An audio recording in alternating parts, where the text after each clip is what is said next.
What would you do if the woman destroying your marriage was sitting right across from you at your own dining table, sipping your expensive wine, brushing her knee against your husband's leg under the silk tablecloth? Most wives would scream. Most would throw a glass. But Victoria Belmont wasn't most wives.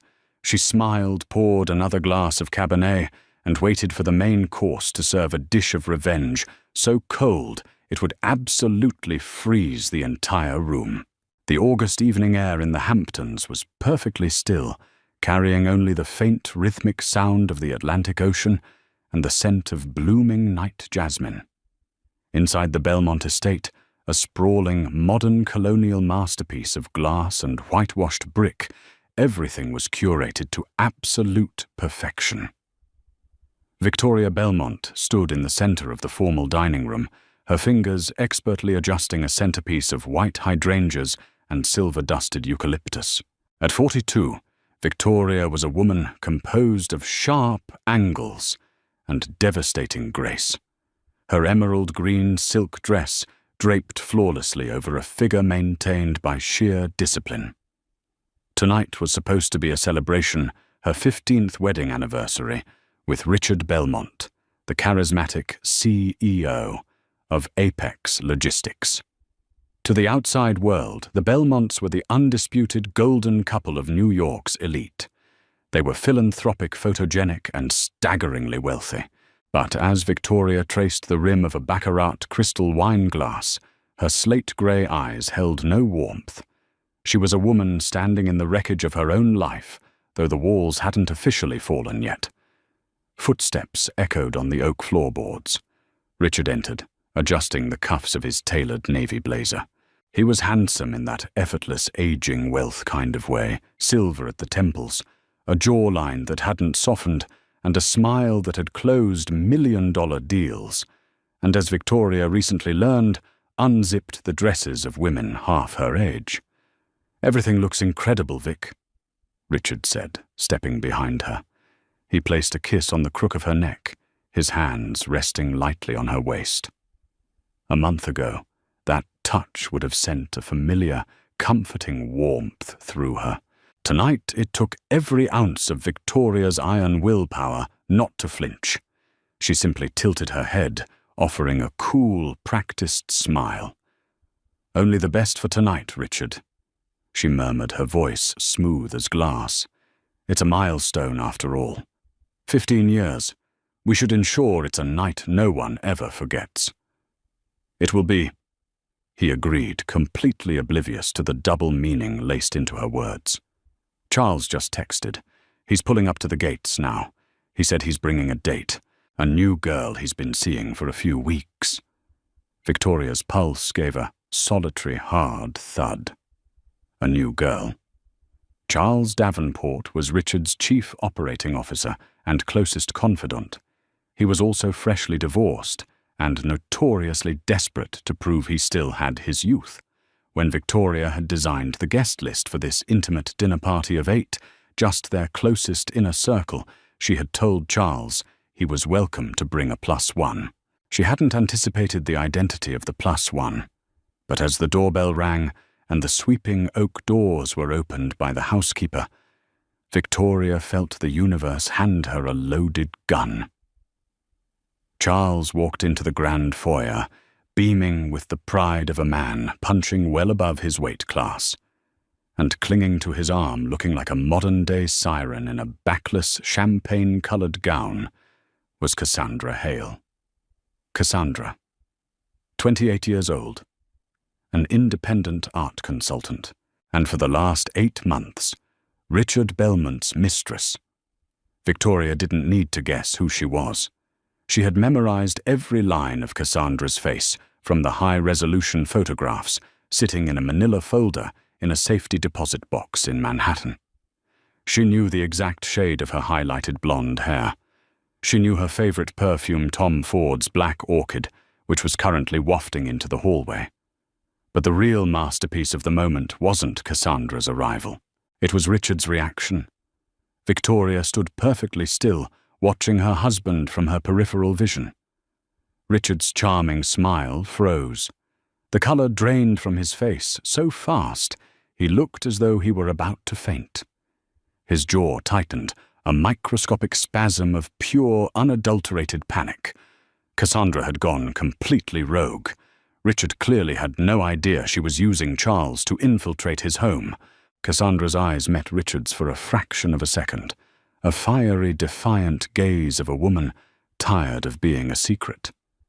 Then she looked at Victoria, offering a bright, saccharine smile. "Victoria," Charles boomed, stepping forward. "Thank you so much for having us. I want you to meet Cassandra. Cassie, this is Victoria and Richard Belmont." "It is an absolute honor," Cassandra purred, extending a delicate hand. Victoria took it. The younger woman's skin was warm, her grip firm. "The pleasure is entirely mine, Cassandra," Victoria said, her voice dripping with the kind of aristocratic warmth that felt like a hug, but was actually a chokehold. "Any friend of Charles is a friend of ours. Welcome to our home." Richard swallowed hard, finally stepping forward. "Charles, good to see you. And Cassandra, welcome." His voice was remarkably steady, though Victoria noticed the slight tremor in his fingers as he gestured toward the living room. "Let's get you some champagne." As they walked toward the lounge to join the other early arrivals, Evelyn and Harrison Tate, old money friends from Connecticut, Victoria, lingered behind for a moment. She looked at the meticulously set dining table, the 8-place cards written in looping calligraphy. With a serene smile, Victoria walked over to the table. She picked up Cassandra's place card, originally set next to Charles at the far end, and swapped it. She placed Cassandra directly to the right of Richard. Let the games begin. Dinner was served promptly at 8 o'clock.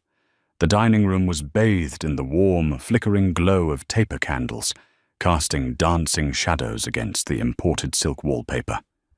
Victoria sat at the head of the table, perfectly positioned, to observe the chessboard she had meticulously arranged. At the opposite end sat Richard. To his right, Cassandra Hale. To his left, Evelyn Tate. Charles sat halfway down, happily oblivious, digging into his lobster bisque, while loudly discussing the current state of the stock market with Harrison. The tension radiating from Richard's end of the table was palpable, thick enough to be sliced with the silver butter knives. Richard was drinking his Chateau Margaux at an alarming rate. He kept his eyes fixed forward, or on his plate, terrified to cast even a sideways glance at the woman sitting inches away from him. Cassandra, however, was playing a dangerous, thrilling game. She was leaning in close when she spoke, her shoulder brushing against Richard's tailored sleeve. Every time she reached for her water glass, her arm crossed into his personal space. Victoria watched it all with the detached fascination of a scientist observing a volatile chemical reaction. How had it come to this? Victoria let her mind drift back to a rainy Tuesday 3 months prior. It hadn't been a stray hair on a lapel or a lingering scent of perfume that tipped her off. Victoria was too smart for clichés, and Richard was too careful. It was a routine audit of their personal offshore trusts.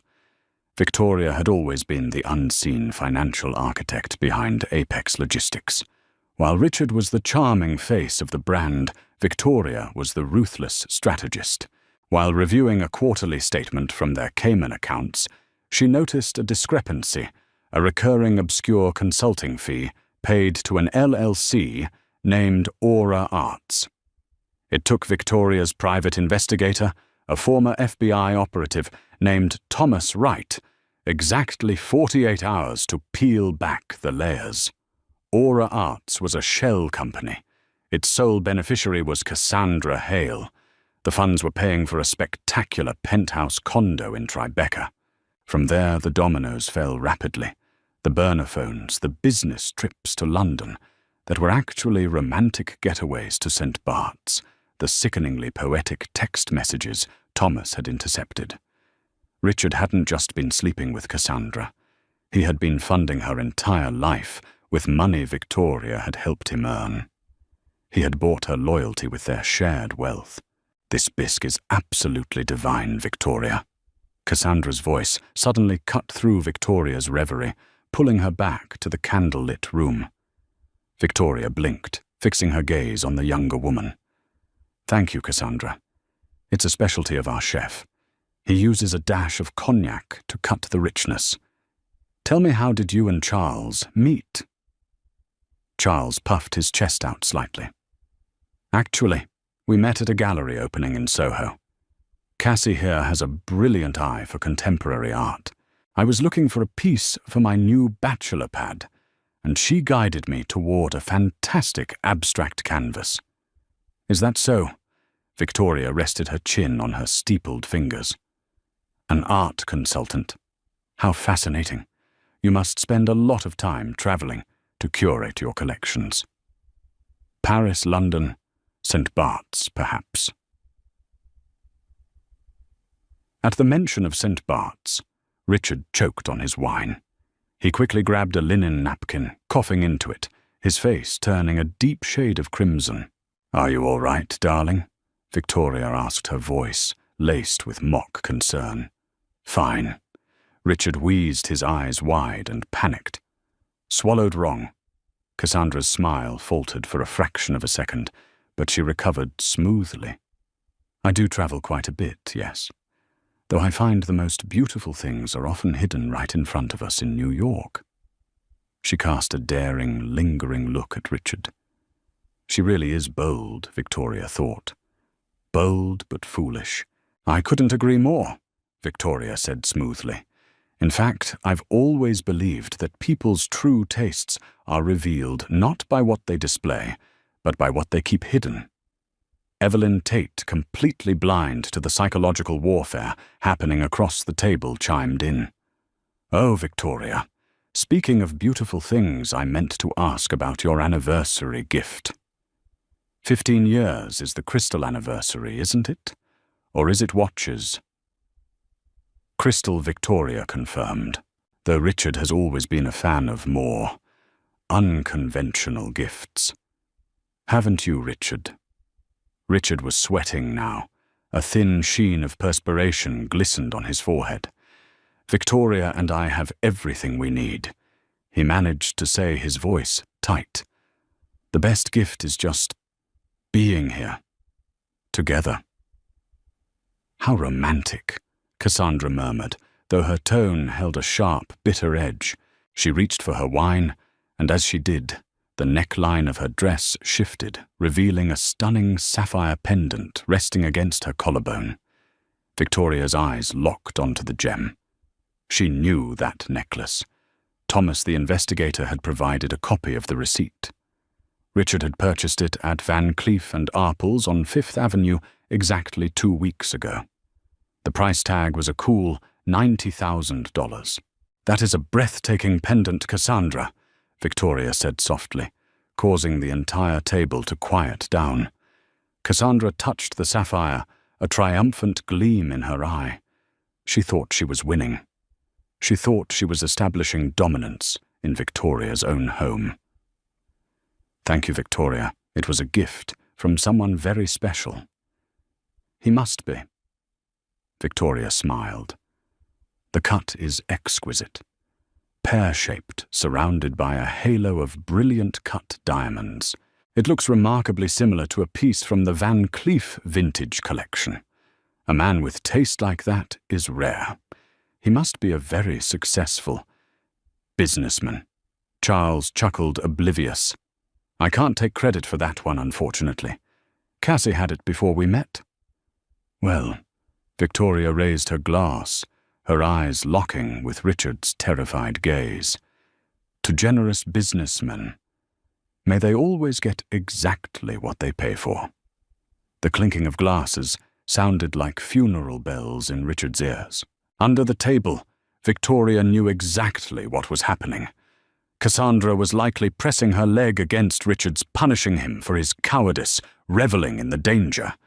And Richard was trapped in a nightmare of his own, making desperately praying for the dinner to end. But Victoria was just getting started.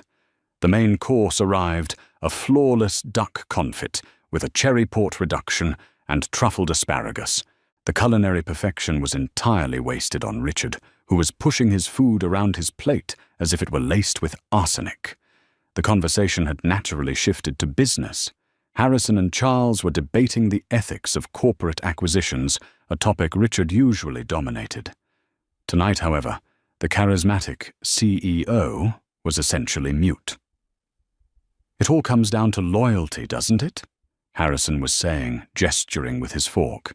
"When you acquire a smaller company, you're not just buying their assets. You're buying their secrets, their foundation.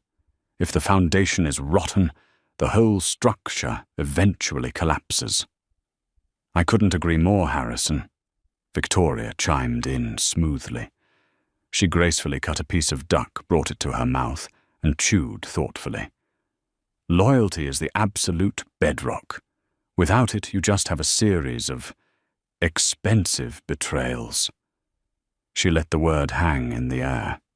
Betrayals. Cassandra, seemingly growing restless with Richard's lack of participation, and emboldened by the wine, decided to push her luck. But surely, Victoria, in business and in life, people outgrow their foundations. Sometimes an acquisition is necessary because the original partnership has gone stale. New blood brings new energy. The audacity of the statement caused a brief silence to fall over the table. Even Charles looked a bit surprised by his date's aggressive metaphor. Victoria slowly placed her silverware down. She dabbed her lips with her linen napkin, her gaze fixed on Cassandra, like a sniper peering through a scope. "An interesting perspective, Cassandra," Victoria said, her voice dropping an octave, losing the hostess warmth and adopting the boardroom chill that had made grown men cry during negotiations. But new blood is often just a polite term for a parasite. It drains the resources of the host until there's nothing left. And what the parasite never realizes is that once the host dies, the parasite dies with it. Cassandra's confident smile faltered. For the first time all evening, a flicker of genuine uncertainty crossed her face. "Well," Charles laughed nervously, trying to cut the sudden suffocating tension. "That got a bit dark. Let's talk about something lighter. Richard, how are the plans for the new Tribeca distribution hub coming along?" At the word Tribeca, Richard accidentally knocked his fork off his plate. It clattered loudly against the crystal water goblet. "I'm sorry," Richard stammered, signaling for the staff. "Slipped." "Tribeca is a fascinating neighborhood," Victoria continued, smoothly ignoring her husband's fumble. "So vibrant. In fact, I was just looking at real estate there recently. Did you know the luxury condo market there is booming, especially those beautiful penthouses with the wraparound terraces, the ones that cost around, $4.5 million. Cassandra stopped chewing. The color drained from her lips. $4.5 million was the exact purchase price of the condo Richard had bought for her through the Aura Arts shell company. "Real estate is always a solid investment," Harrison nodded, taking a sip of his wine. "Only if the title is clear," Victoria corrected him softly. "Sometimes people buy properties through LLCs to hide their ownership. But the truth is, nothing is ever truly hidden. The paper trail always exists. It just takes the right set of eyes to follow it." Victoria turned her head slightly to look directly at her husband. "Isn't that right, Richard? You always say, 'Follow the money.'" Richard looked as though he were physically suffocating. He tugged at his collar. Yes, that's a common saying." "Are you warm, Richard?" Victoria asked, her voice dripping with fake sympathy. "You look incredibly flushed. Cassandra, dear, could you pour my husband some more water? You're sitting so close to him, practically on top of him, really." Evelyn let out a polite, slightly confused laugh, assuming it was a joke about the table arrangement. But Charles frowned, looking between his boss, his date, and the hostess. Even to a man blinded by his own ego, the atmosphere was becoming undeniable. Victoria decided it was time to officially light the match. She stood up from the head of the table. The silk of her dress rustled in the quiet room.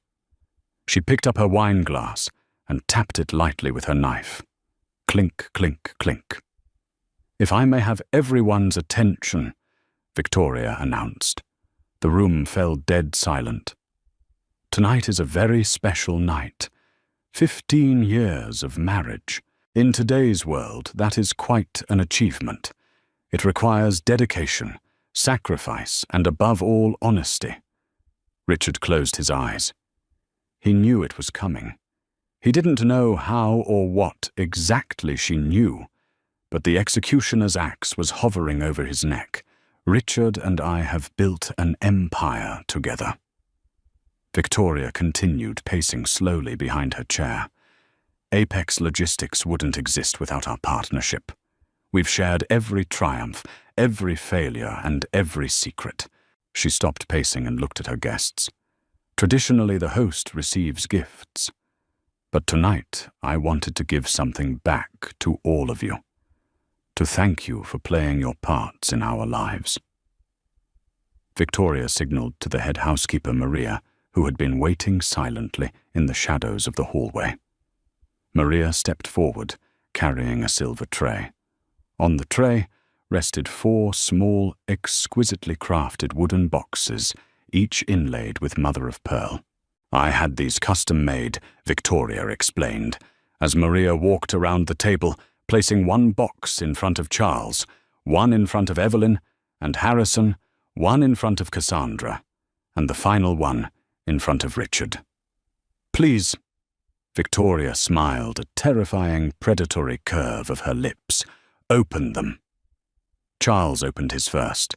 "Cigars," he exclaimed happily. "Cuban. Victoria, you shouldn't have." Evelyn and Harrison opened theirs. "Oh, my word," Evelyn gasped. "Vintage silver wine stoppers. They're beautiful." "Thank you, darling." "You're very welcome," Victoria said. Then she shifted her gaze to the right side of the table. "Richard, Cassandra, don't be shy. Open your gifts." Cassandra's hands were visibly shaking. She looked at Richard, but he was staring at his box as if it contained a live bomb. Slowly, hesitatingly, Cassandra unlatched the brass hook on her wooden box and lifted the lid. She looked inside, and a sharp, audible gasp escaped her lips. She slammed the lid shut instantly, her breathing turning shallow and erratic. She looked at Victoria with pure, unadulterated terror. Richard, seeing Cassandra's reaction, felt his stomach drop to the floor. With trembling fingers, he opened his own box. He stared at the contents for 5 agonizing seconds. He didn't slam the box shut. He simply sat there paralyzed, his entire world collapsing in real time beneath the glow of the baccarat crystal chandelier. "What is it, Richard?" Charles asked, craning his neck, entirely confused by the sudden shift in mood. "What did you get?" Victoria remained standing, her posture perfect, her expression serene. She raised her glass of wine to her lips, took a slow, deliberate sip, and waited for the explosion. "Richard." Charles pressed the jovial warmth completely draining from his face as he looked at his boss's ashen complexion. "What's in the box? You look like you've seen a ghost." "He has," Victoria answered smoothly, her voice slicing through the heavy, suffocating silence of the dining room. She remained standing, a queen surveying a conquered battlefield. "He's seeing the ghost of his marriage, the ghost of his career, and the ghost of his incredibly foolish ego." Evelyn Tate lowered her silver wine stopper, her eyes darting between Victoria and Richard. "Victoria, darling, I don't understand. What is happening?" "Allow me to clarify for everyone," Victoria said, taking a leisurely step toward Cassandra's side of the table. She reached out, and with a flick of her manicured finger, flipped the lid of Cassandra's box back open. Inside rested 2 items. The first was a pristine, high-resolution 8x10 photograph. It captured Richard and Cassandra on the sun-drenched balcony of a private villa in St. Bart's.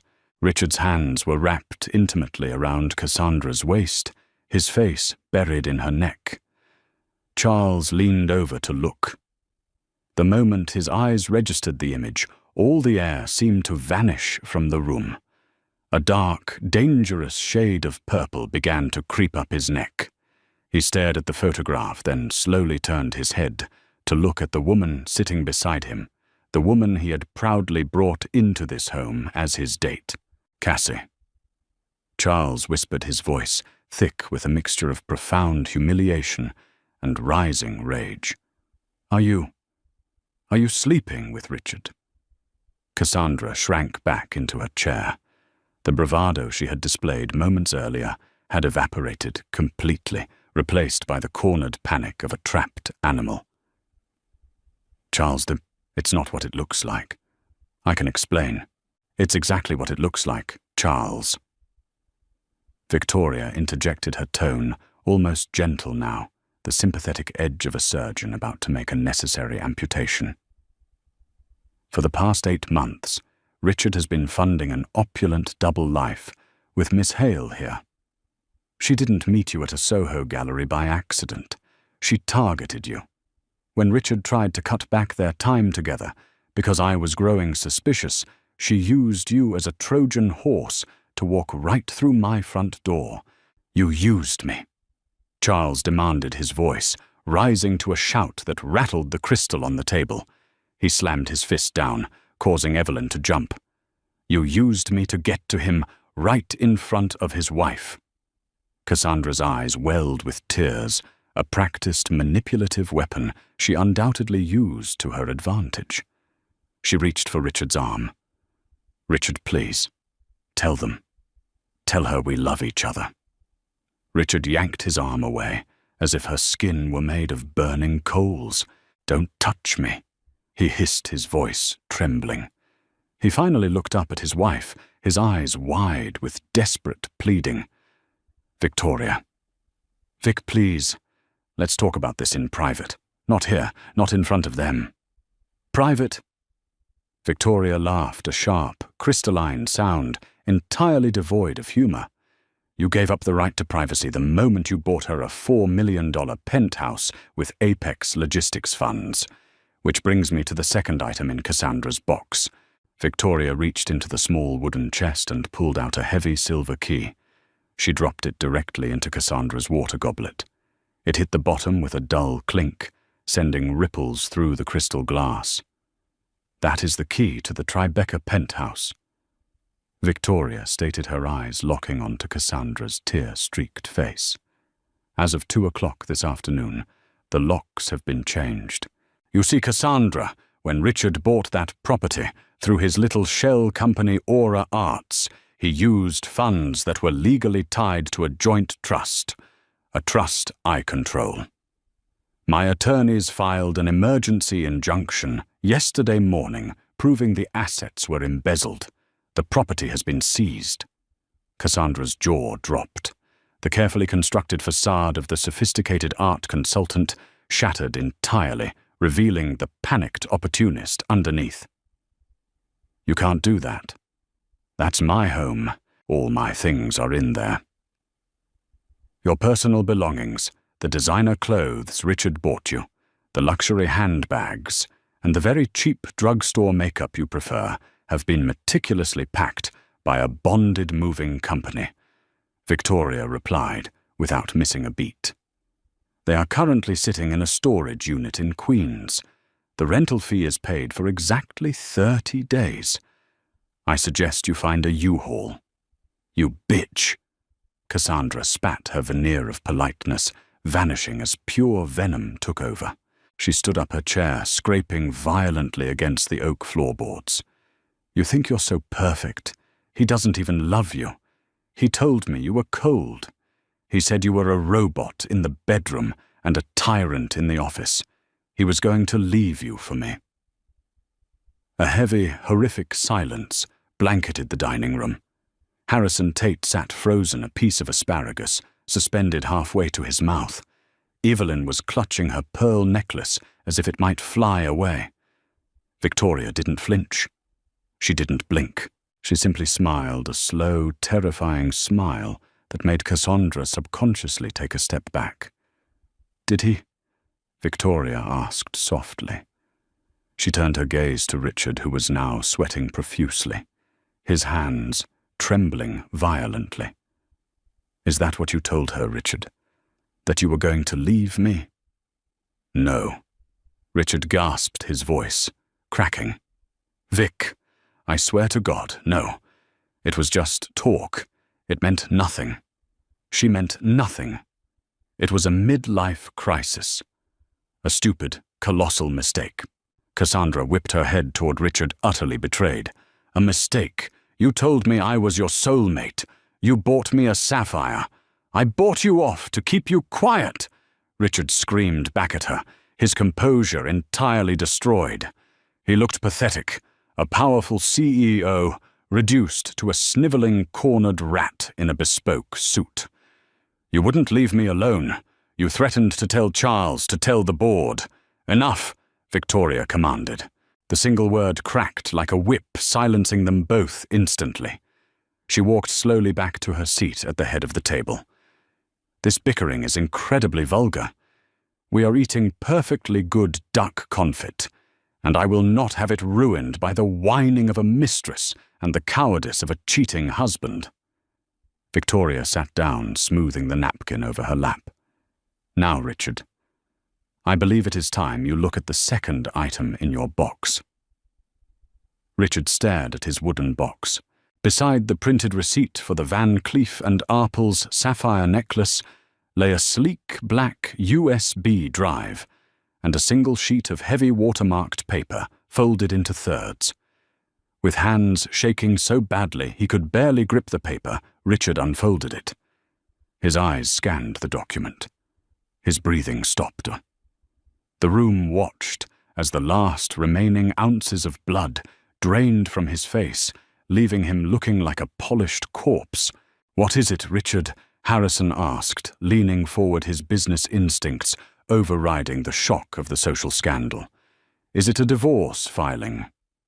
"Oh, the divorce papers were filed on Monday," Harrison Victoria casually noted, taking a sip of her Cabernet.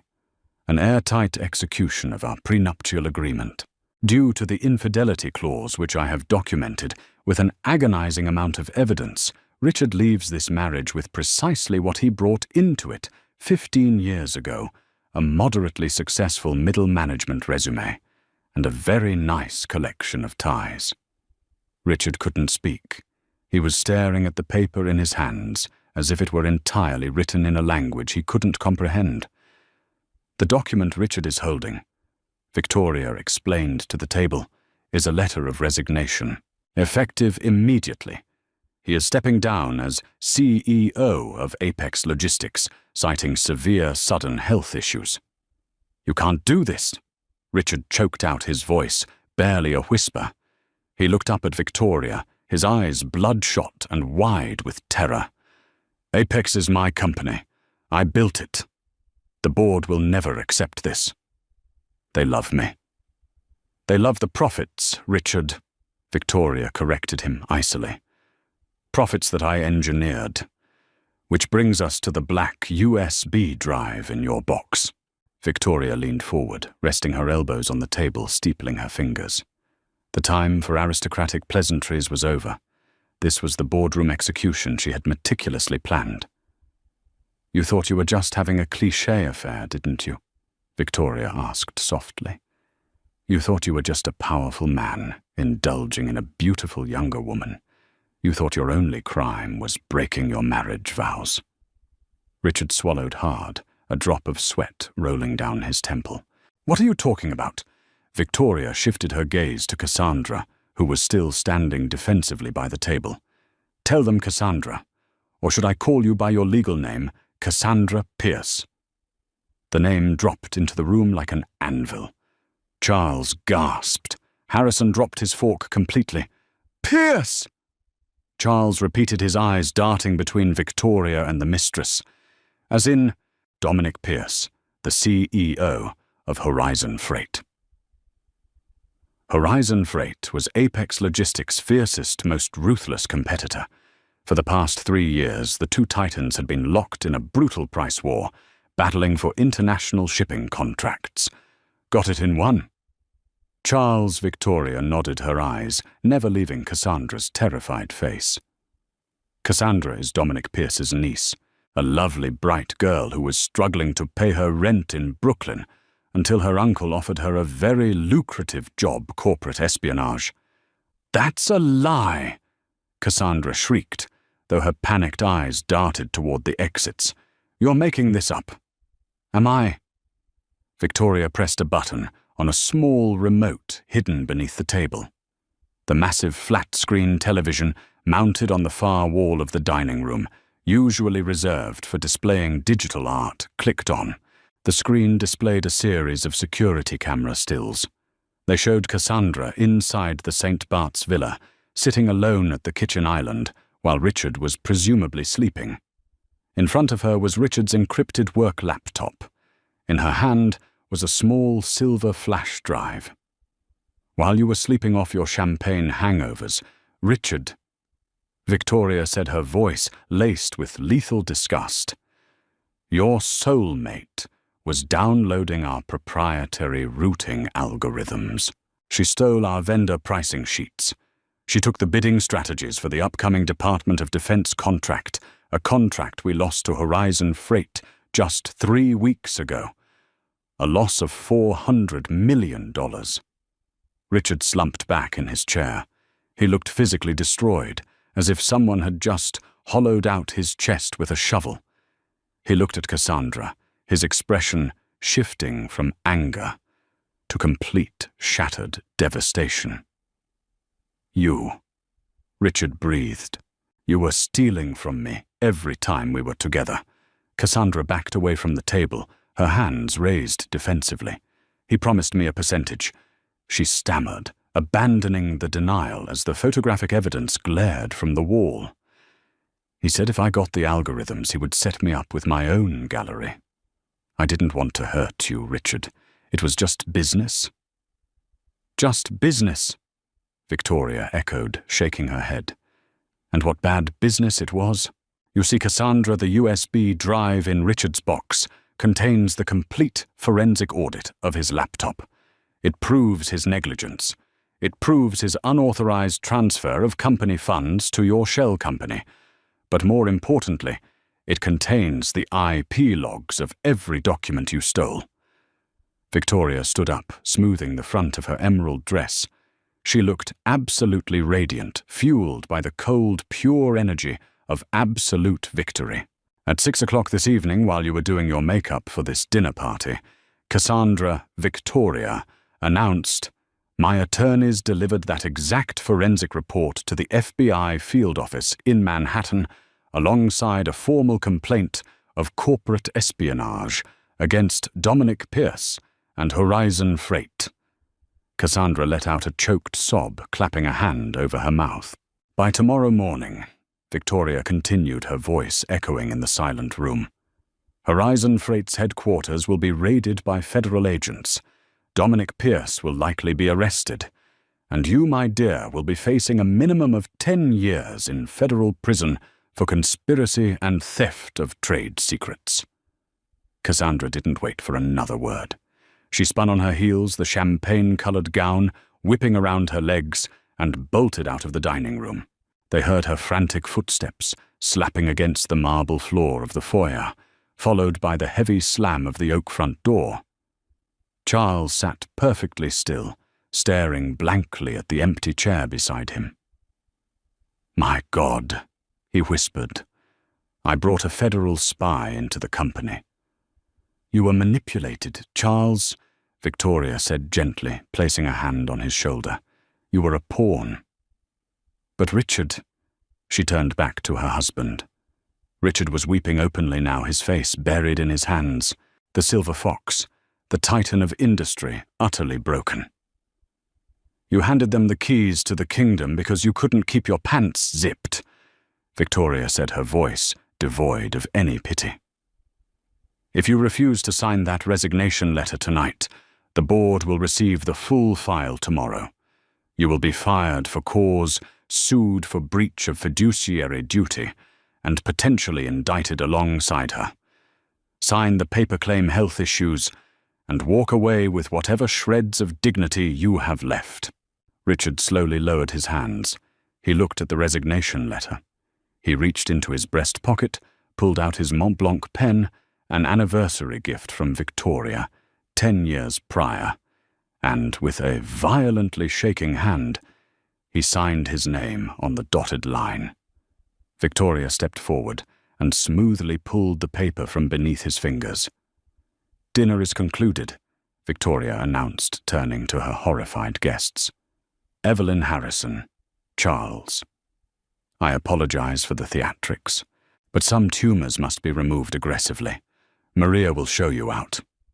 As the guests hurriedly scrambled to their feet, desperate to escape the blast radius of the Belmont marriage, Victoria looked down at Richard one last time. "You have until midnight to pack your things and leave my house," she said quietly. "If you are still here at 12:01, I will have the security team physically remove you." Richard didn't argue. He didn't beg. He simply stared at the half-empty glass of Margot, knowing he had just traded his entire universe for a woman who was actively selling him to his enemies. The silence that descended upon the Belmont estate after the heavy oak doors clicked shut behind the guests was absolute. It was the kind of deafening quiet that follows a catastrophic explosion, where the dust hasn't quite settled, but the sheer magnitude of the destruction is brutally apparent. In the dining room, the crystal chandelier still cast its warm, golden light over the remnants of the ruined anniversary dinner. Maria, the head housekeeper, and 2 uniformed staff members moved silently into the room. They began clearing the plates, meticulously, avoiding eye contact with Richard, who was still sitting in his chair at the far end of the table. To them, he was already a ghost. Victoria didn't stay to watch him wallow. She turned gracefully the silk of her emerald dress, gliding across the floor, and made her way down the long corridor to the library. The library was Victoria's sanctuary. It was a stunning room, panelled in dark mahogany, smelling faintly of old paper leather, and the expensive scotch she kept in a crystal decanter on a side table. She poured herself a measure of Macallan, the amber liquid splashing softly into the heavy glass, and walked over to the tall arched windows that looked out over the darkened Atlantic Ocean. It was 10:45. He had exactly 1 hour and 15 minutes. 10 minutes later, the door to the library creaked open. Richard stood in the threshold. He had taken off his bespoke navy blazer and loosened his silk tie. He looked 10 years older than he had when the evening began. The silver at his temples no longer looked distinguished. It just looked tired. "Vic," he whispered, his voice hoarse, shattered by the evening's revelations. Victoria didn't turn around. She took a slow sip of her scotch. "I told you to pack, Richard. The clock is ticking." He stepped into the room, his footsteps heavy and dragging on the Persian rug. "You can't really mean this. 15 years, Victoria. We built this life together. I know I made a mistake, a catastrophic, unforgivable mistake. But to throw me out into the street like a stray dog, to take my company. Your company." Victoria finally turned, her slate-grey eyes pinning him to the spot. "Do you really believe Apex Logistics is your company? You were the charismatic smile we put on the brochures, Richard. You were the firm handshake on the golf course. But who negotiated the merger with the European distributors in 2018, who identified the tax loopholes in the Cayman accounts that kept us afloat during the recession, who just saved our entire proprietary routing system from being auctioned off to the highest bidder by your 28-year-old girlfriend." Richard winced at the mention of Cassandra, a fresh wave of humiliation washing over his features. I didn't know who she was. You have to believe me, Vic. I had no idea she was Dominic's niece. I was played. Which is exactly why you are no longer fit to be CEO, Victoria replied with cold surgical precision. If you are stupid enough to let a rival corporation infiltrate your bedroom, you are too stupid to run a multi-billion-dollar logistics empire. You are a liability, and I eliminate liabilities. Richard's sorrow suddenly curdled into defensive anger. You planned this. You orchestrated this whole dinner party just to humiliate me, to break me in front of my closest friends. They aren't your friends, Richard, Victoria corrected him, walking slowly toward her mahogany desk. Harrison respects money. Charles respects power. By tomorrow morning, when the news of your resignation hits the wire, neither of them will ever return your phone calls again. You are radioactive. And yes, I planned it. Did you honestly expect me to discover your infidelity, your embezzlement, and your catastrophic security breach, and quietly ask for couples counseling? She set her scotch glass down with a definitive thud. You have 50 minutes, Richard. I suggest you focus on your luggage rather than your bruised ego. Richard stared at her, searching for any flicker of the woman who had promised to love him for better or worse. But he found nothing. The woman standing before him was forged in iron and ice. He had created this monster by underestimating her, and now she was going to consume him whole. Without another word, Richard turned and walked up the grand staircase to the master suite. The next 45 minutes were a pathetic, frantic scramble. Richard Belmont, a man accustomed to having valets pack his monogrammed Louis Vuitton trunks, was frantically shoving tailored suits, dress shirts, and pairs of Italian leather shoes into whatever suitcases he could find. His hands shook violently as he emptied his safe, grabbing his Rolex watches and whatever cash was kept on hand. At exactly 11:55, he dragged 2 heavy suitcases down the sweeping marble staircase. He was sweating, breathing heavily, completely stripped of his dignity. Standing in the grand foyer flanking the front door were 2 massive men in dark suits. Garrison, the head of the Belmont Estate's private security detail, stood with his hands clasped firmly in front of him. Victoria stood halfway down the hall, watching the pathetic exodus. Garrison will escort you to the gates, Victoria said, her voice echoing slightly in the cavernous space. Your black Mercedes has been left for you. The company cars have been repossessed. My lawyers will contact your lawyers on Monday regarding the division of your remaining personal assets, though, as I mentioned, the prenuptial agreement leaves very little room for negotiation. Richard stopped at the door. He looked back at the sprawling, magnificent home that had been the ultimate symbol of his success. Then he looked at his wife. You're going to be completely alone, Victoria, he said, a desperate attempt to land one final venomous blow. You have your money and your company, but you have no one. Victoria smiled, a terrifying, predatory curve of her lips that chilled him to the bone. I'd rather sleep in a bed of gold coins than share it with a traitor.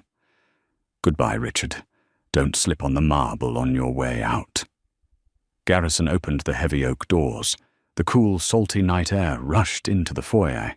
Richard stepped out into the darkness, dragging his luggage behind him. The doors closed with a heavy, echoing thud, sealing the tomb of his former life forever. 72 hours later, the corporate world of New York City exploded. It began early Tuesday morning, precisely at 6 a.m., when a convoy of black SUVs belonging to the Federal Bureau of Investigation pulled up to the glass-fronted headquarters of Horizon Freight in downtown Manhattan. Agents in windbreakers flooded the lobby, seizing servers, locking down executive suites, and marching out boxes of hard drives. By 8 a.m., the financial news networks were in a frenzy. The headline ticker across the bottom of every screen screamed, Horizon Freight raided by FBI. CEO Dominic Pierce detained in massive corporate espionage scandal.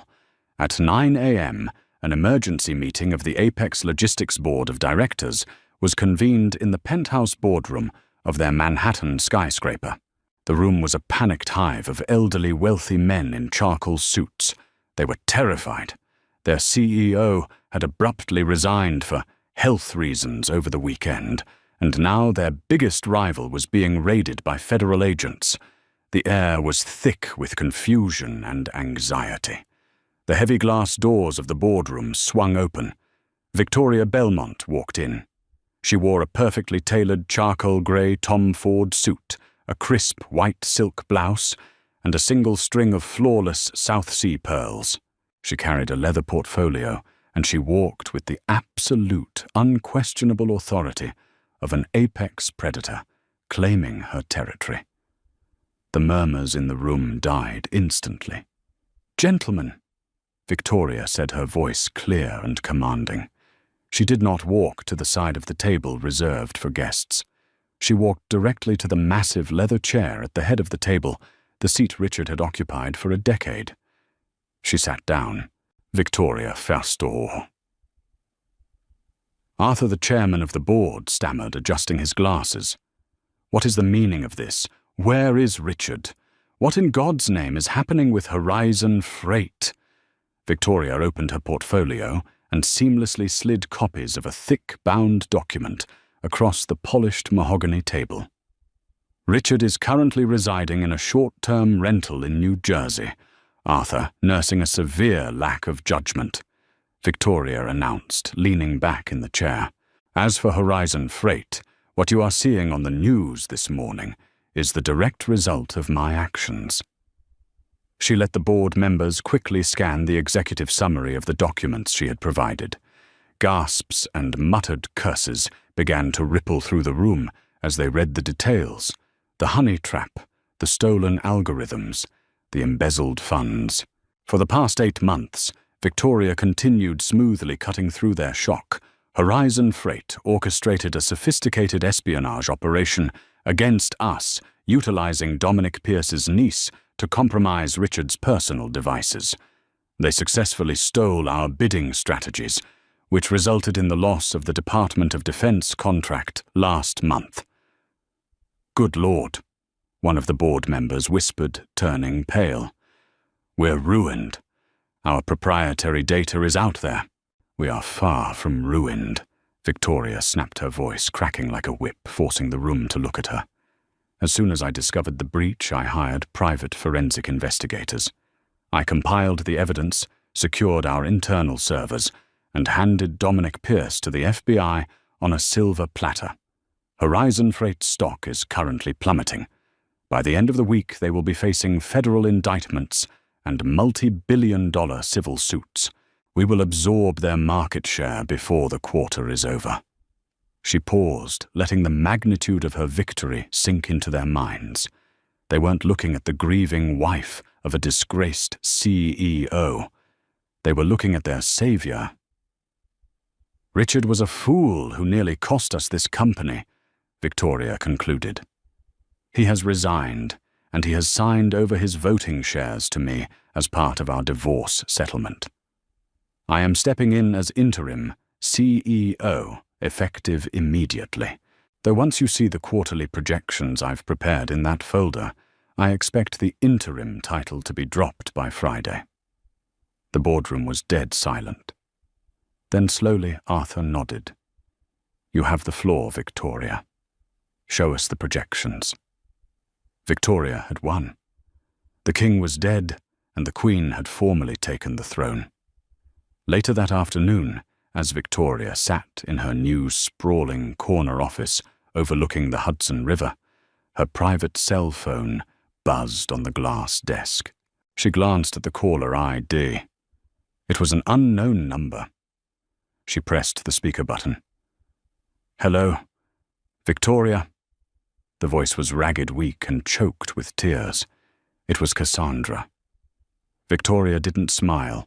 She just leaned back in her chair. You are remarkably brave to be calling this number Cassandra, or remarkably stupid.